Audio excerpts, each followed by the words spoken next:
May I have everyone in their seats, please? As you may know, I'm Roberta Winters, President of the League of Women Voters of Radnor Township. And today we are pleased to have with us Chuck Yiser from Fair Districts, PA.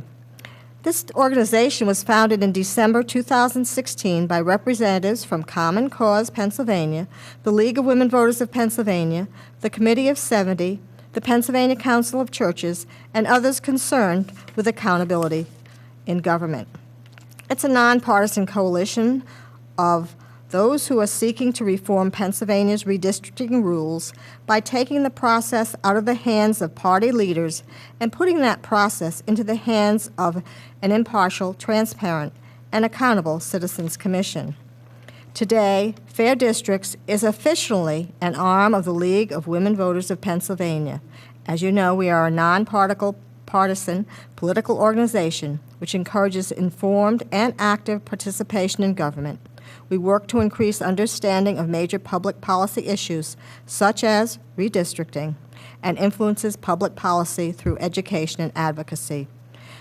Fair Districts, so you know, receives no funding from political action committees or PACs or political parties, and is endorsed by a variety of local and statewide organizations. And tonight, Chuck Yiser. That's what happens as you get old. Yiser is a small business owner from Phoenixville. He is also the chair of the Lower Frederick Planning Commission. For the past year, he has served as a volunteer for Fair Districts, PA, and has acted as a speaker who has done numerous presentations for a variety of organizations. Chuck has also been very involved with helping townships and boroughs pass municipal resolutions, such as that done by Radnor, in support of legislation that would create such an independent Citizens Commission to redraw the state legislative and congressional district maps. Chuck, thank you. Thank you. So again, my name is Chuck Yiser. I'm pleased to be here tonight, and I want to thank you for inviting Fair Districts, PA, to speak to you this evening. Just to rehash a little bit of what Roberta just said, Fair Districts came together in January 2016 when leaders in PA, good government and not-for-profits, realized they needed to work together more efficiently to support legislators interested in seeing change. Leadership in the group is provided by the League of Women Voters, Common Cause Pennsylvania, and member organizations from all sides of the political spectrum and all corners of the state.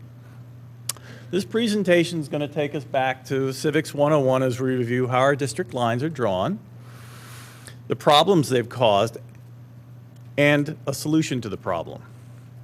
We've included time at the end of the presentation for questions, discussion, and action items. Before we start, let's give our new congressional maps a few moments of attention. We need to be clear.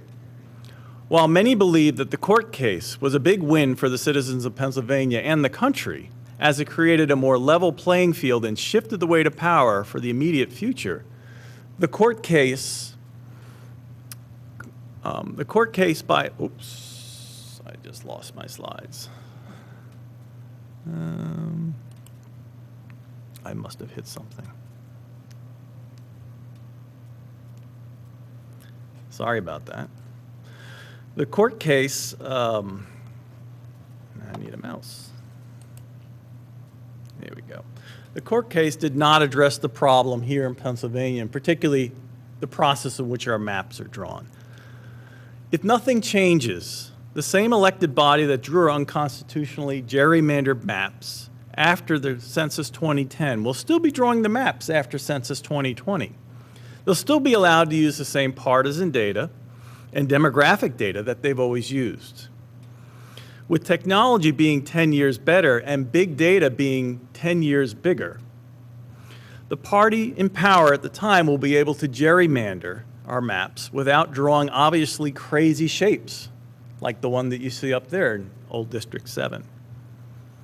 This court decision has no bearing, again, on how our lines, how our state legislature draws our lines here in Pennsylvania. The litigation that we witnessed is also a harbinger of things to come. Now that a map can be too gerrymandered, our maps will be legally contested in every election cycle. Aside from not knowing what district we're in and who represents us, the legal wrangling will spend taxpayer dollars to keep those same taxpayers from participating in the process.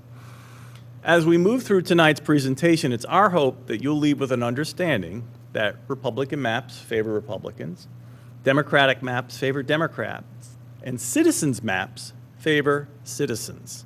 And favoring citizens is the best possible outcome here. There are three items you need to really understand well to understand why gerrymandering happens. And the first is reapportionment. Every 10 years, we have a national census. Based on the census, the congressional seats are reapportioned. According to law, there are 435 congressional seats, and those seats are assigned by population. If a state gains in population, the state will gain in seats. If a state loses population, that state will lose seats. In 2010, Pennsylvania lost 1 seat. Compared to other states, our population has been declining. It's expected that we will lose 1 seat or perhaps even 2 seats as a result of Census 2020. So to recap, reapportionment happens every 10 years by law. Some states gain, some states lose. Pennsylvania will lose. Reapportionment automatically triggers redistricting. That's our second concept or word. As you lose or gain seats, you have to redraw district lines to keep the districts relatively even. In Pennsylvania, the U.S. congressional districts are done through the normal legislative process.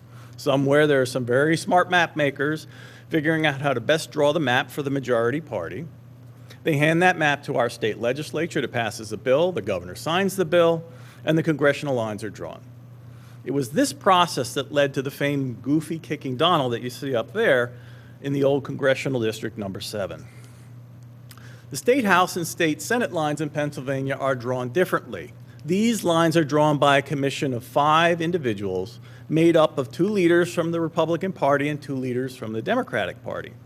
The 5th commission member is the chair, and that person is supposed to be selected by the 4 party leaders.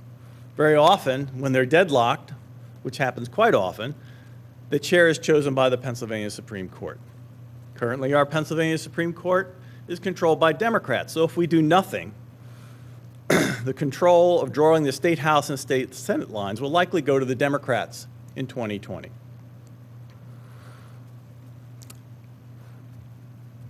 But the point here is that looking at the way things are structured, that redistricting really is truly a bipartisan issue here. And we need to change the way in which we do things. So who were the 5 individuals who drew our state legislative lines after the 2010 census? Well, they look friendly and they look happy too. Do these 5 guys look very representative of Pennsylvania's electorate? Before we leave this slide, it should be noted that 2 of the guys shown here were the driving force behind the majority party's successful legislative effort to draw our unconstitutionally gerrymandered congressional districts following Census 2010. The 5 guys have to follow certain rules when they draw the state house and state senate lines. There's no legislative process here. There'll be no vote in the state house or senate, and the governor will not sign any bill. According to our state constitution, the Commonwealth shall be divided into 50 senatorial and 203 representative districts, which shall be composed of compact and contiguous territory as nearly equal in population as practicable. Unless absolutely necessary, no county, city, incorporated town, borough, or township or ward shall be divided in forming either a senatorial or representative district. For those of us living in Delaware County, we know these rules are not followed very often. Which brings us to our third term, gerrymandering. Gerrymandering is the manipulating electoral maps for political advantage. It's a conflict of interest that threatens the integrity of our elections. One of the earliest people to take advantage of this was Massachusetts Governor Elbridge Gerry. He approved some crazy district lines back in the early 1800s to favor his party, and a local reporter of the time said they kind of looked like a salamander, hence the term gerrymander. The same people who draw the lines, draw our maps, have a vested interest in creating districts that will help them stay in office. What you need to understand here is that gerrymandering allows our elected officials to choose their voters rather than the other way around. This chart shows how gerrymandering works. If you have a certain number of units, you can divide them up into different ways to get different results. If your population is 60% blue and 40% red, you can divide them this way, and you get perfect representation. Blue gets 3 districts and red gets 2 districts. If you divide the units up a different way, blue gets all the representation and red gets no representation. Or if the reds are the ones drawing the lines, the units can be divided in such a way that the minority party could actually end up with the majority representation. So that's gerrymandering in a nutshell. And while this slide illustrates how we can divide up a population in different ways, it has a major flaw in that it assumes the population is binary, reds and blues only. Let's look and see how this works with a population that includes third parties. We're not all red and blue, and we have lots of unaffiliated voters and third-party voters. In a typical two-party grid, those voters don't count. If we include those voters, and if we draw the lines in a competitive fashion as shown on the left, we're appealing to the center. We will be appealing to the moderate voters. We will be trying to put together a coalition or a majority that's actually representative of the people in our district. The result would be more collaborative and more inclusive. Or we can draw a sweetheart gerrymander to ensure the incumbent's safety. Sweetheart gerrymandering has been used historically by both parties. If you're a red candidate at the top, you have it made. Nobody's coming for you. If you're a blue candidate at the bottom, same thing. You have it made. You have no competition. The only place where there will be competition is in the middle. Sweetheart deals are what led to our unconstitutional maps. Following the 2010 census, the map makers made the seat for Bob Brady in Philadelphia safer by making his district wider and therefore less likely to be challenged by a person of color in the primary. Mike Doyle from the Pittsburgh area also got a safer seat as a result of that process. These congressmen in turn both urged their state reps to vote for the maps. In other words, the bill that created our unconstitutional maps after the 2010 census was passed by a bipartisan vote. Let's look at another form of gerrymandering, cracking. Cracking is done when one party controls the process.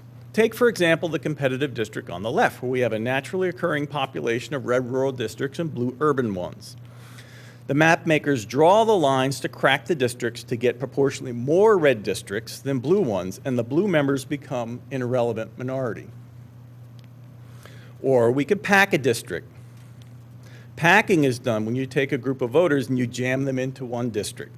You'll see that around our larger cities in Pennsylvania. The urban districts loop out to pack in voters close to the cities to leave districts surrounding the cities safer for the opposite party. In states that are controlled by Democrats, districts will be drawn to pack Republican voters into as few districts as possible, for example, around the Chicago area. Packing along with cracking ensures that non-major party and unaffiliated voters are marginalized. They have no voice and their votes do not matter. So let's look at this in a different state that's actually controlled by Democrats. We're looking here at a pie chart that basically illustrates the problem. And in Maryland, Democrats are in charge of the redistricting process. And they pack Republican voters into Maryland's congressional district number 4, and that's what you're looking at over here in the left in green. In the 2016 congressional elections, more than 1/3 of the votes cast were for Republicans and non-affiliated parties. So one would expect that Maryland's 8 congressional seats, out of Maryland's 8 congressional seats, 2 or possibly 3 representatives would be from the Republican Party. Yet thanks to an effective Democratic gerrymander, the Republicans won only 1 out of Maryland's 8 congressional seats. And in Pennsylvania, where the redistricting process is controlled by the Republicans, counties, municipalities, and even wards have been cracked to dilute the Democratic vote into the surrounding Republican area. The pie chart on this slide provides a snapshot of the problem here in Pennsylvania. I think most of you probably recognize that's the old District 7 there on the left. Goofy kicking Donald. In the 2016 congressional elections, slightly more votes were cast for Republicans than for Democrats. So one would expect the congressional delegation would have been slightly more Republican than Democrat, yet somehow Republicans won nearly 75% of the congressional seats. If we made a graphic of our state Senate seats in 2016, the graphic would look almost identical.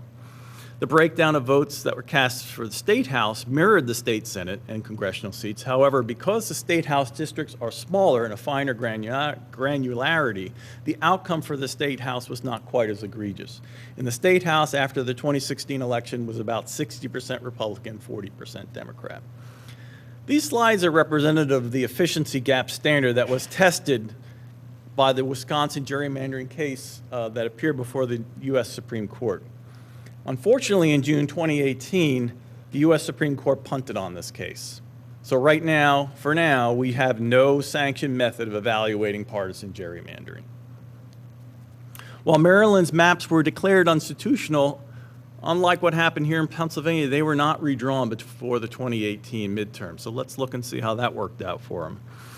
And once again, in the 2018 elections, more than 1/3 of the votes were cast for Republicans and non-affiliated parties. And once again, thanks to an effective Democratic gerrymander, Republicans won 1 of Maryland's 8 congressional seats. Pennsylvania's congressional maps were declared unconstitutional, as most of us know, and the maps are redrawn. In 2018, 55% of the votes cast for Democratic candidates were cast for Democratic candidates, and Democrats and Republicans each won 9 of the 18 congressional seats. That's 50%. Had the old maps still been in place, Democrats most likely would have won only 8 out of the 18 seats, despite winning 55% of the total votes cast. Maps matter.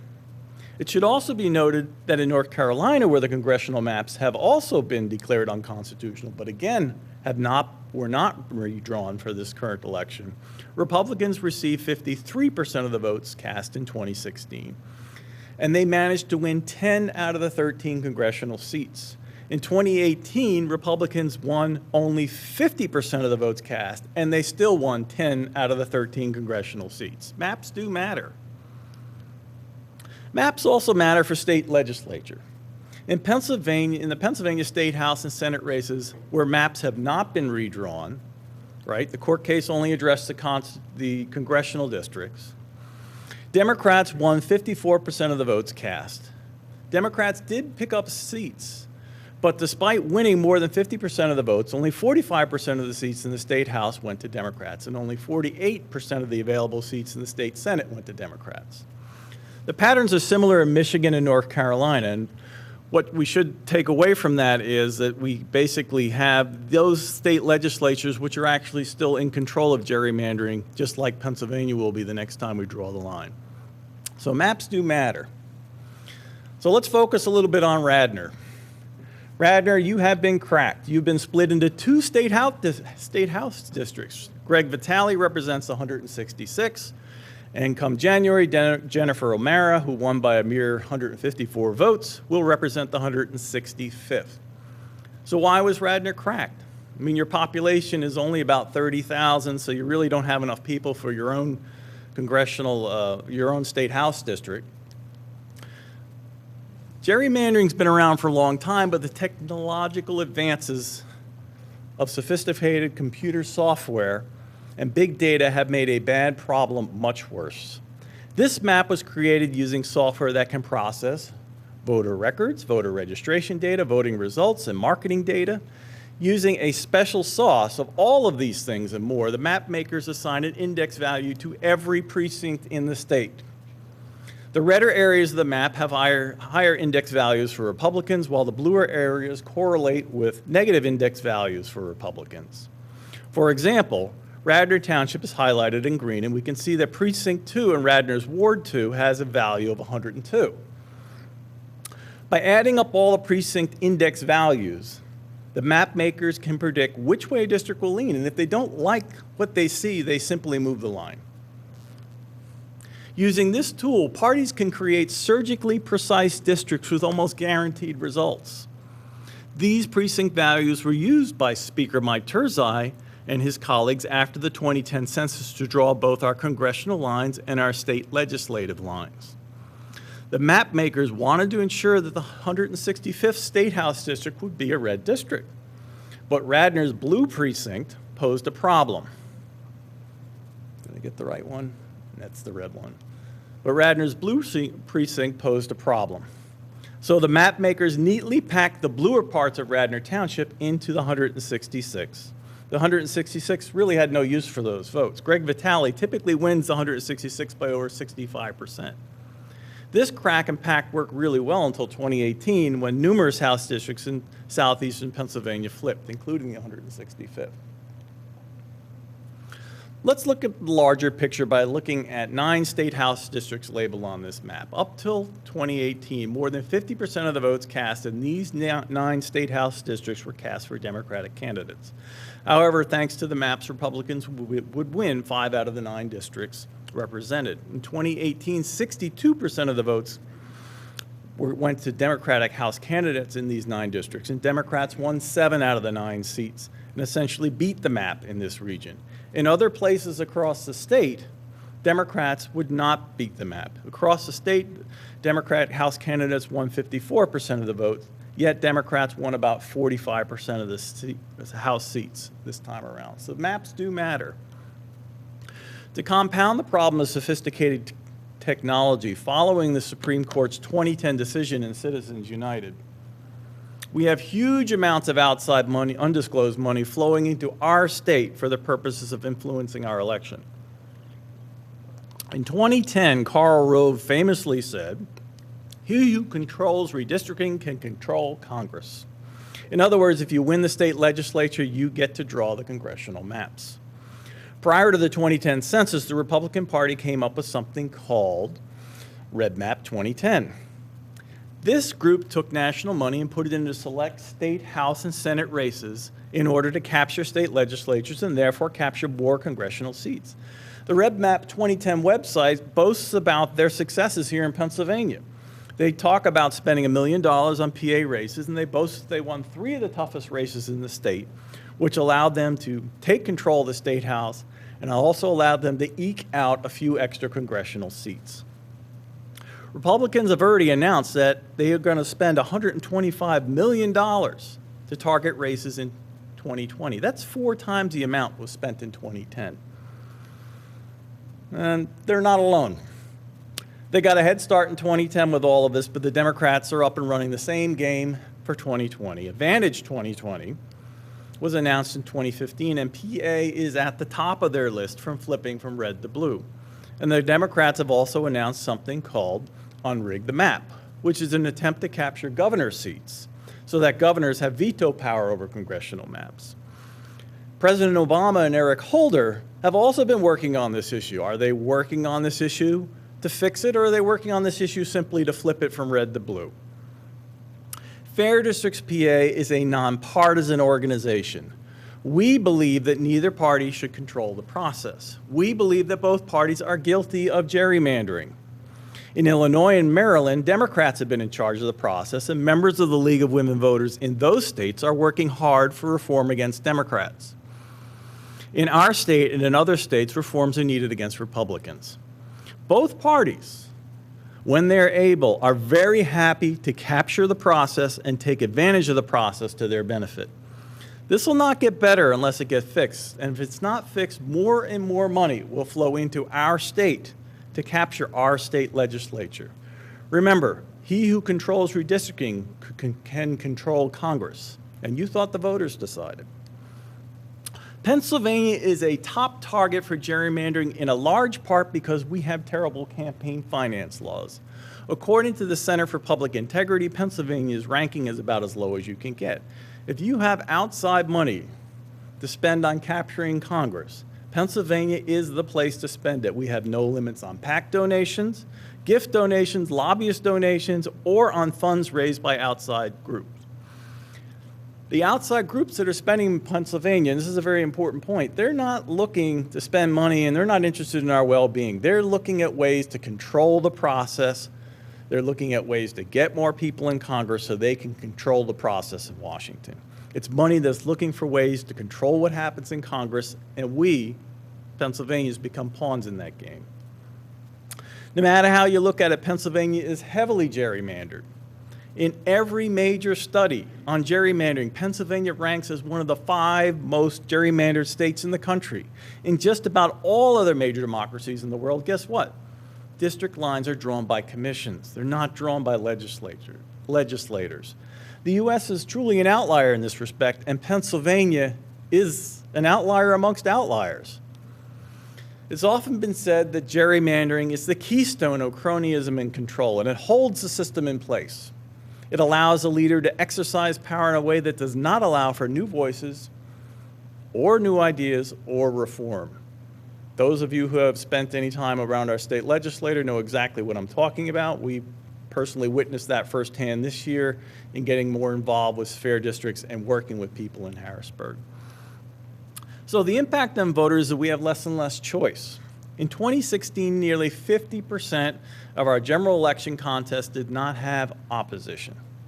These numbers have improved in 2018, but still more than a third of our state House and Senate seats were uncontested.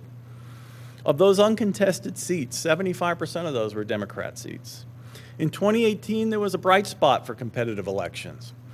In 2016, only 15 out of 18 congressional races were contested. This time around, after the congressional lines were redrawn for the 2018 election, only one congressional seat was not contested. Maps do matter.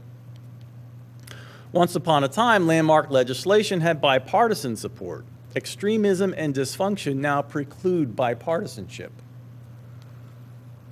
We're all aware of the gridlocks at both sides of the state and federal level, and gerrymandered districts are not the sole cause of partisan gridlock, but they are a significant contributing factor. Incumbents in safe gerrymandered districts are insulated from general election challenges that might pull them toward the political center. As the parties move to opposite poles, proposed extreme legislation wastes time and diverts attention from the real issues. So connect the dots. We all have things that we care about. It's important to realize that many of the things that we care about cannot be fixed unless we have a functioning democracy. So how can you make gerrymandering personal? Think about the issues you care about. Think about the legislative changes that would be necessary for things to happen in a way that you would like, and realize how it's connected to gerrymandering, whether it's gun safety, a fair shale tax, infrastructure, affordable health care, the environment, equitable school funding, pension reform, a well-trained workforce, property tax reform. What are the topics that you do care about and you wake up in the morning thinking about? Because until we fix our gridlock system, we can't make any progress on what matters. So what can we all do about this?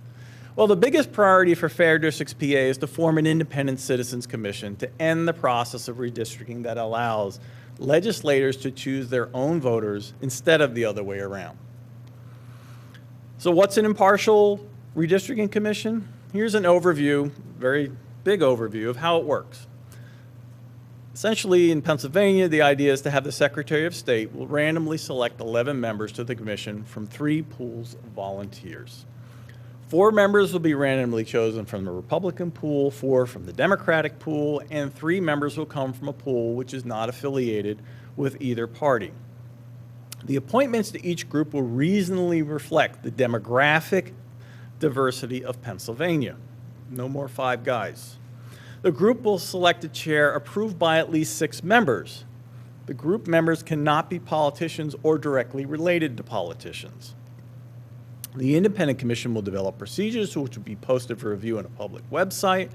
Only current population data can be used to draw the maps. The following information cannot be used: voting records, party registration, socioeconomic factors such as age, subscriptions, cars owned, and education. At least 4 public hearings must be held in 4 locations across the state. And public reaction must be gathered from additional meetings. A proposed map must be published on a public website, and the final plan must be approved by a vote of 7, and that vote must include at least 1 vote from each of the 3 pools. Ideally, this impartial citizens commission will draw the lines for both the state House and the state Senate and for the U.S. congressional districts. However, for now, we may have to settle for an independent citizens commission that will draw the lines for the U.S. congressional districts. A map drawn by the Independent Citizens Commission wouldn't need legislative approval or the governor's signature, and if somebody had a real problem with it, they could always take it before the Pennsylvania Supreme Court for a review. You can't take the politics out of the process. Nobody's suggesting that. But you can remove the personal motive, and you can provide strong safeguards against partisan motivation. And as I said earlier, just about every other democratic country in the world uses some form of an independent commission for their redistricting. During the last legislative session, Fair Districts PA supported legislation that would have amended the Pennsylvania state constitution. This amendment would have created an impartial citizens redistricting commission that would have drawn both our state lines and our congressional lines. Once upon a time, Fair Districts sponsored Senate Bill 22 and House Bill 722. House Bill 722 had 110 co-sponsors. That's a majority of our state house. Unfortunately, despite the bipartisan support, both of these bills hit legislative walls that could not be surmounted in the 2017-2018 session. While we hit a wall in 2017 and 2018 session, we made a lot of progress in bringing redistricting reform to the forefront and shining a light on it. We're not done. The next steps for fair districts is to promote legislation for this coming year, 2019-2020, to create an independent commission to draw the congressional districts in 2021. We're looking forward to pursuing alternative routes to amend the Constitution to create an independent commission for legislative districts by early 2021. Our focus is also going to be to continue to build grassroots pressure and relationships with legislators, and others who have influence in Harrisburg. And we're also looking to ask candidates to support redistricting reform and ask them how they'd help to ensure redistricting reform bills are given a fair hearing in Harrisburg. And also, not just a fair hearing, and also voted on in Harrisburg. And we're looking to hold these candidates to their promises. Yes, it's a heavy lift. This problem is not going to be solved by simply signing a petition. The leadership in Harrisburg would very much like to keep their power to draw the maps. And despite 110 co-sponsors in the House, the bill for this bill in the last session, the leadership would not even allow a hearing on the bill. Not even a hearing, let alone letting the bill reach the floor. Let's discuss some action items here that we can take as individuals and as a group, and then we'll have time for questions. This past election, Fair Districts PA had a page on their website called Know Before You Vote. Votes and bill sponsorships for incumbents were recorded, and redistricting reform survey was sent to every candidate. The responses were recorded on our website. This page can be used to research redistricting views of your current rep and will be updated as we get closer to the primaries in 2020. Hundreds of volunteers have collected petitions at festivals, fairs, polling places. You can join in these efforts. We've introduced and seen passage of resolution in support of our proposed amendments in 20 counties and over 250 municipalities throughout the state.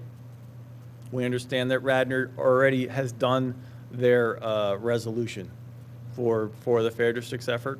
And if you haven't, then we encourage Radnor to do a resolution for the Fair Districts effort. I forget percentage-wise what population of the state it is, but I believe it's... Okay. That's what I thought. Okay. Okay. That's wonderful.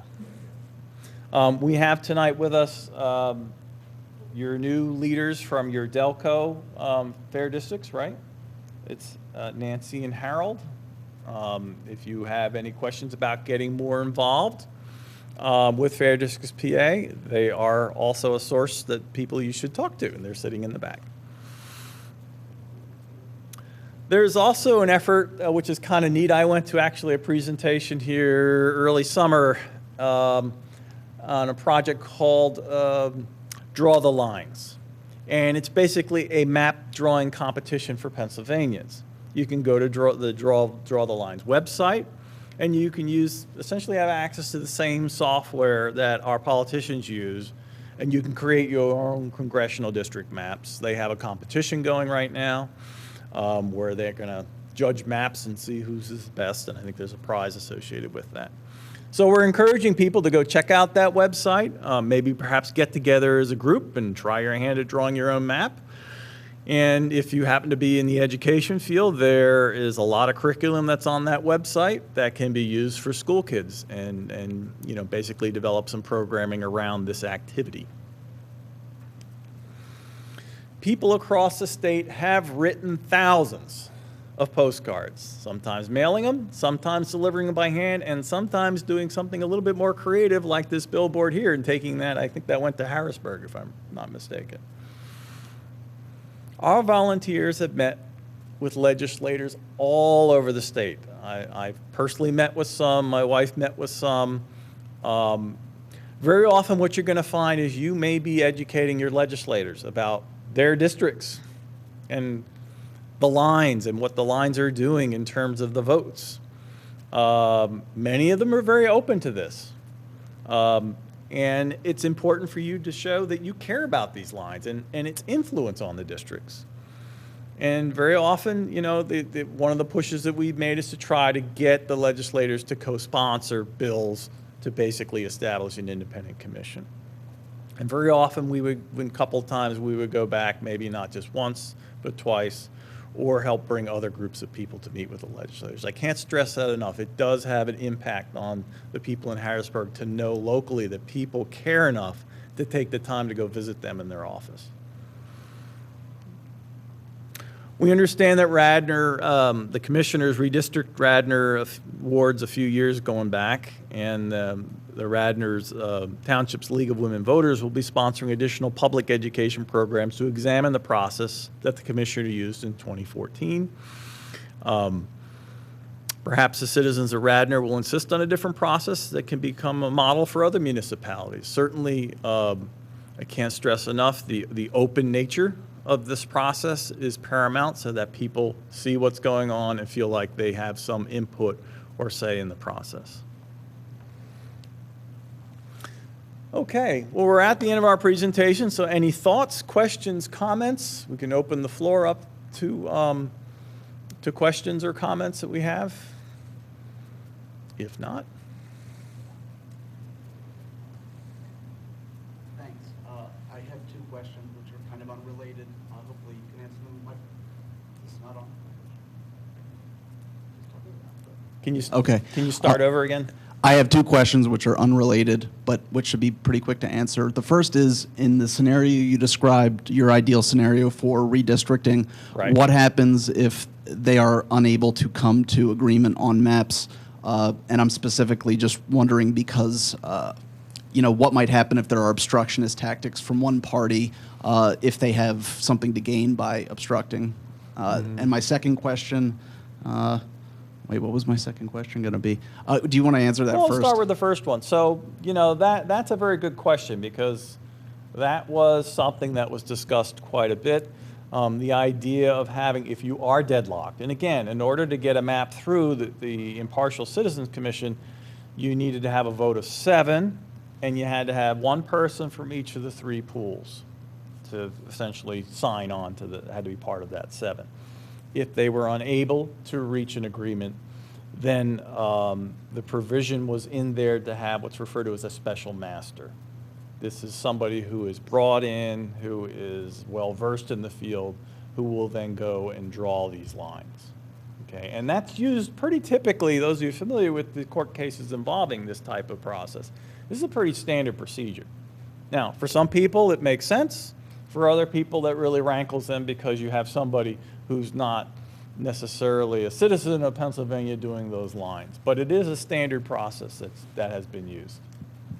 And then my second question was just quickly, do you think, is there any chance that the state legislative districts could be challenged and redrawn before the 2020 election? I'm not aware of that. I don't think Fair Districts is, well, Fair Districts isn't involved in any of this legislation. Sorry, litigation. That was brought by a different group. I think Fair District's focus really is just trying to find a solution so that going forward we have a better process. I have no idea of how those lines could be challenged. So I was just going to add a little bit to the special master provision. I know when we spoke to our legislators, that was their excuse for not supporting it. We don't want just one person drawing the lines.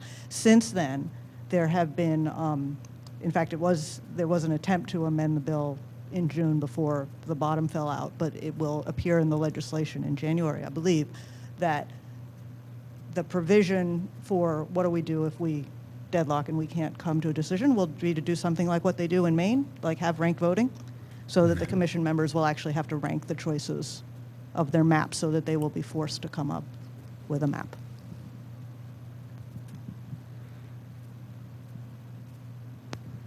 So it was my understanding that there was a provision that if they didn't come to a decision, they didn't get paid, which was kind of an incentive. I think, very favorite part of the bill. It was not part of House Bill 722 or Senate Bill 22. There may have been other bills proposed where that was put in. There were, at one point, a number of different bills that were out there. But the bills that Fair District supported, I don't believe included that provision. Yeah. They really wanted to assure that to be on the commission, you could be of any socioeconomic level, so that if you were on a, if you were not a person who could afford to work and not get paid, you could still work on this commission. If you fail and you don't get paid, that could be a reason that you wouldn't participate.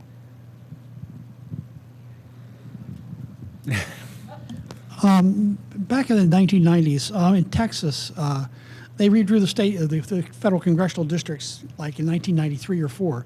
Not at the beginning, not right after the census. They redrew them. Tom DeLay was one of the leaders of that. Right. It was taken to the Supreme Court, and the Supreme Court said, if I recall correctly, that because it's a political process, that was permissible to do that. So that anytime a state legislature happened to change parties, they could go and redraw the state legislative and congressional districts. Is that correct? Does that ring a bell? I'm not really familiar with it. I didn't think that was the reason. I'm trying to remember what his reason was. I thought there was some other reason that had something that, All right, I'll have to go back. Triggered that. I know what you're referring to, but I don't recall exactly what the trigger was for redrawing the lines. I'm sorry, I can't be any more definitive on that. I was just going to answer this gentleman's question. States are allowed to, within their own constitutions, redraw their congressional lines whenever they want to, actually. There's nothing federally that prohibits them from redrawing them after every election. It's just almost never done. Okay. Hi. I was just curious, how long does the process take? Is this a full-time job for this committee? And is it like once a decade? Yeah, Is it it's 6 months or a year? Or? You're talking about better part of a year, I think, to redo the maps. So is it a full-time job for these issues? Pretty much for that period of time. Yeah, it's a big commitment. In California, actually, they could go for longer than that. They sometimes they get the work done, but then they remain as a commission for a while. Now, granted, they may not be meeting all the time, but they are still active. Do you propose legislation have salary levels in there? That was part of, okay, so you had the constitutional amendment. That was the big piece that was being wrangled. And then what you do once you get that part ironed out, and that's typically you make changes to the Constitution. You're not making big changes, meaning volumes of pages or words. You're getting the essence in there. And then there was the enabling legislation, and that's where compensation, some of the rulemaking, how these commissions work, how they're chosen, all of those good things would be part of the enabling legislation. So unfortunately, we didn't get the constitutional piece done, but that would have been where that got hammered out. Last spring, there were, I believe, 3 or 4 commissioners from California who Right. came and talked to this area up in Montgomery County. And I attended, and I have to say, it was a phenomenal presentation. It was a bipartisan group. It was really remarkable how those men and women took their job seriously, and how much time they put in, how much effort they put in, and how they really worked to make the system do a good job. And when they talked about their outcomes, in terms of changes in the legislative districts and how the legislature in California has changed since doing that, it was really quite remarkable. And I think when you get people involved in this kind of thing, especially choosing the way it's done, I think there is a high probability that citizens are going to follow the rules. And partisanship really fell out of the wayside. And I really loved one comment that two comments. One is that when the legislators, or when the commissioners were not in a meeting, they were prohibited from talking about anything.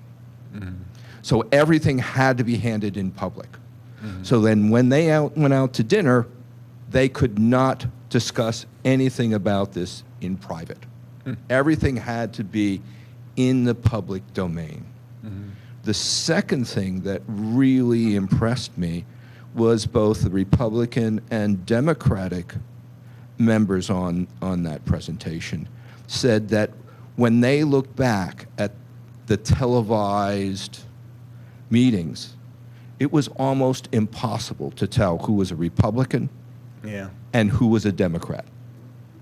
I was absolutely impressed with their presentation and the way their process went through. And I hope somewhere along the line we can find that same kind of really good civic experience. I mean, there are good people, and don't get me wrong, I said some hard words about Harrisburg, but there are good people there.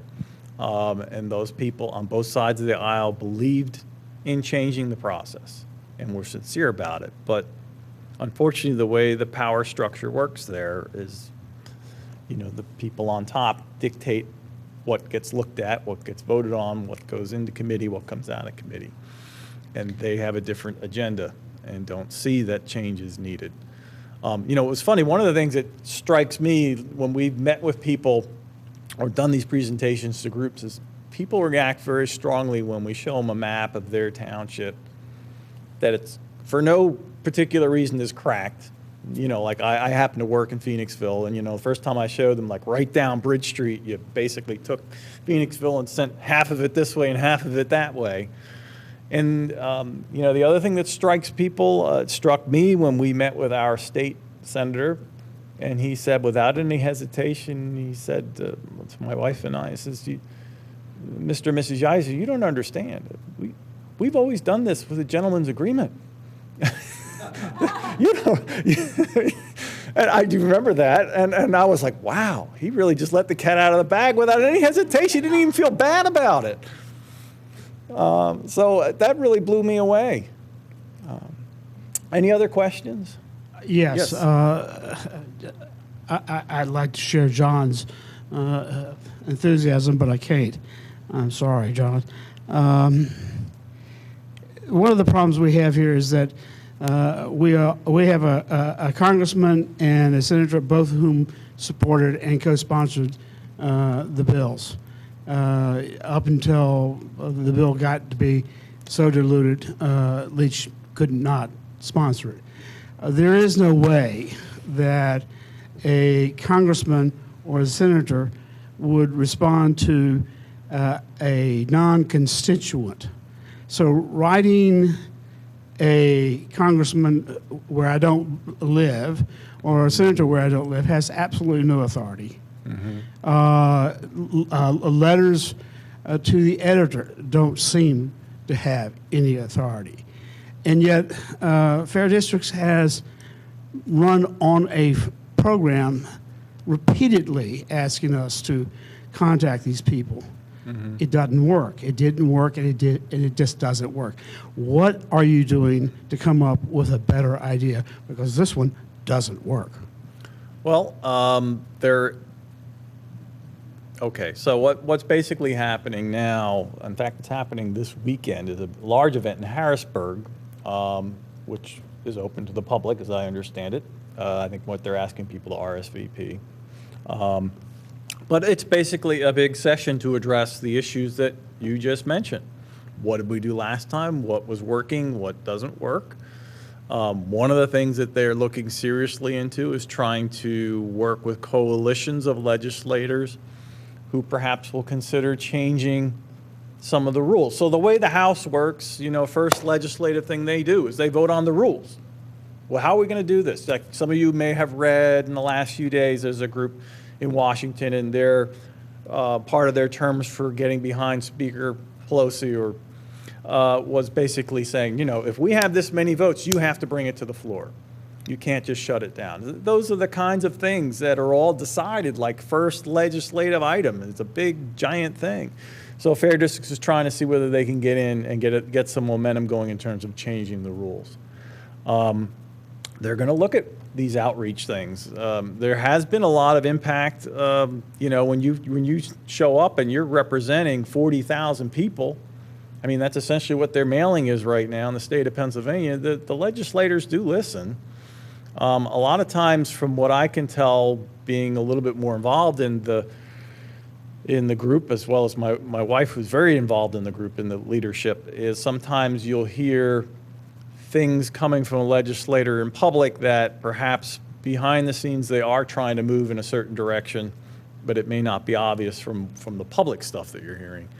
They are trying to work with legislators. They spend a lot of time in Harrisburg trying to work with whoever they can to pull together coalitions of people.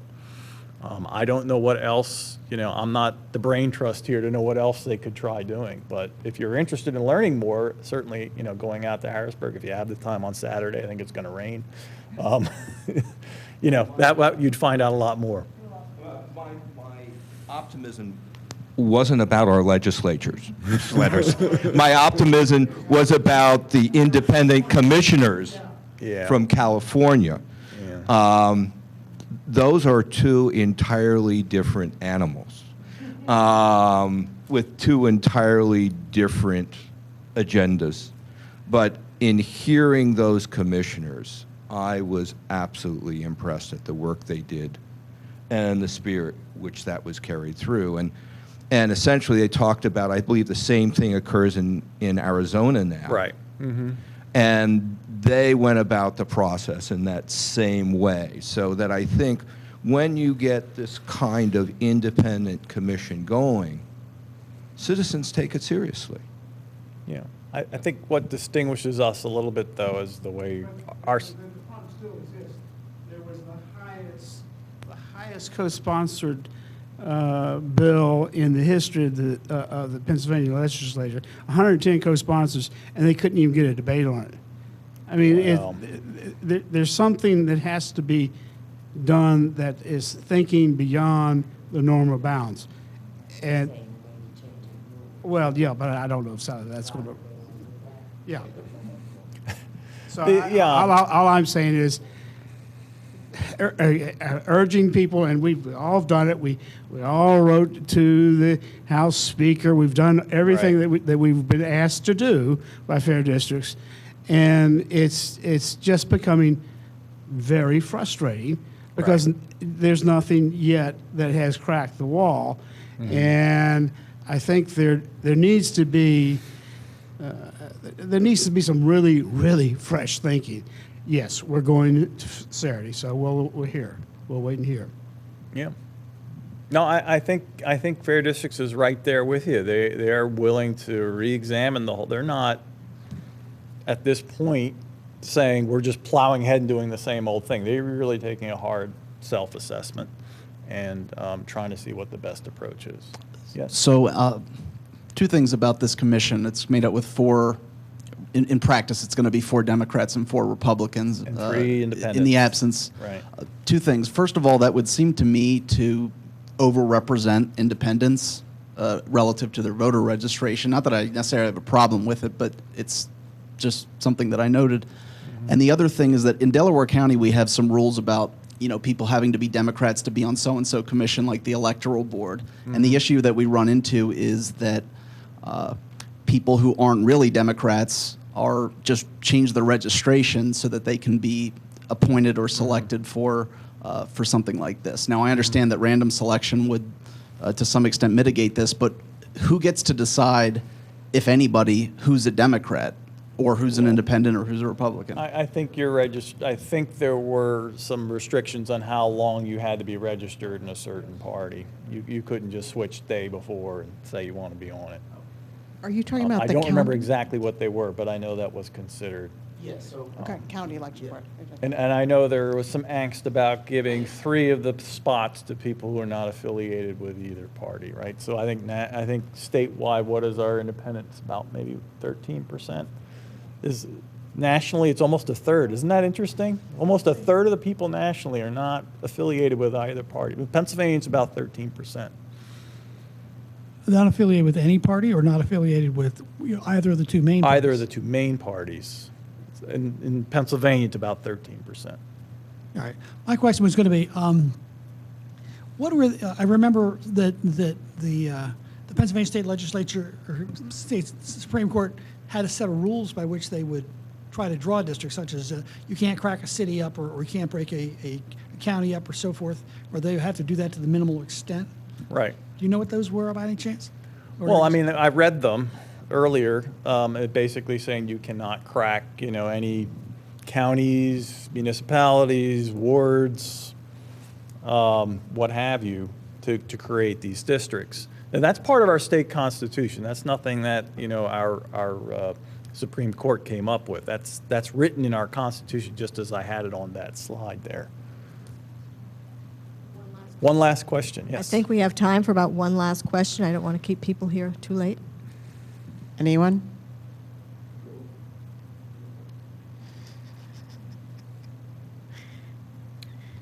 Great. Thank you. Thank you.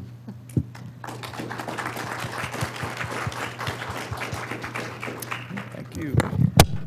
I would just, on behalf of the League of Women Voters, I would like to thank Chuck. And I wore my spotted turtleneck tonight, so you know he's helped us connect the dot between what's happening with redistricting, what's happening with your vote, and what happens to who is elected.